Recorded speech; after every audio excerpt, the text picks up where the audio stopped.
লীলা মাহাত্ম্য কথা বলো।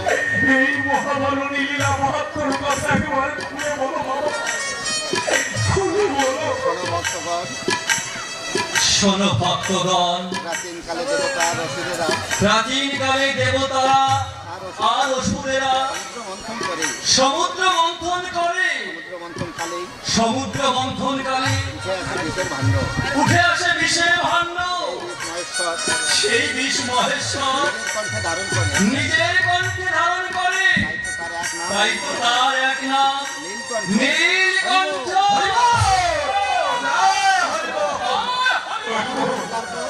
বলো ঠাকুর, বলো বলো বলো বলো ঠাকুর, বলো ঠাকুর। তারপর কি হলো বলো বাবা। আসে তারপর উঠে আসে পারিজাত ওই যাব, পারিজাত হয়ে যাব। দেবরাজ ইন্দ্র স্বর্গে নিয়ে যায়। দেবরাজ ইন্দ্র স্বর্গে নিয়ে যায়।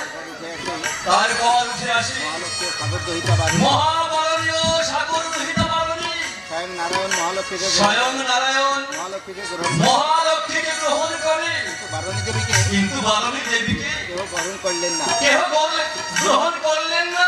উপেক্ষিতা সাগর দহিতা উপেক্ষিতা সাগর দহিতা নারায়ণকে বললেন, নারায়ণকে বললেন, প্রভু মর্তধামে প্রতিষ্ঠা হতে চাই। আমি মর্তধামে প্রতিষ্ঠিত হতে চাই। ঠাকুর বলো তারপর কি হলো? বলো বলো ঠাকুর বলো। তারপর কি হলো? তখন নারায়ণ বললেন, তখন নারায়ণ বললেন, তথাস্তু। তবে শোনো দেবী, তবে শোনো দেবী, শেষ সন্ধ্যায় কলির শেষ সন্ধ্যায় ফাল্গুনী মধু কৃষ্ণ ত্রয়োদশী তিথিতে তিথিতে মর্তধামে ঈশান কোণে মর্তধামে ওই ঈশান কোণে জন্ম নেব। আমি জন্ম নেব। তোমারও জন্ম হবে মর্তধামে। সেদিনে তোমারও জন্ম হবে ওই মর্ত মাঝারে। তোমার পূর্ণ শরীরে স্নান করলে তোমার পুণ্য শরীরে স্নান করলে সবাই পবিত্র হবে। সবাই পবিত্র হবে। তা নর একসঙ্গে মিশে দেবতা নর একসঙ্গে মিশে একাকার হয়ে যাবে। একাকার হয়ে যাবে।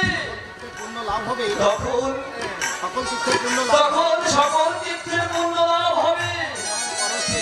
তোমার পরশে।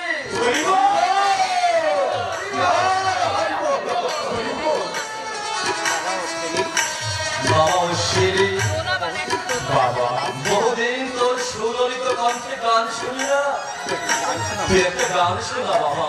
বাবা মাইকে অশ্বিনী, আমি তোমাকে কি গান শোনাবো?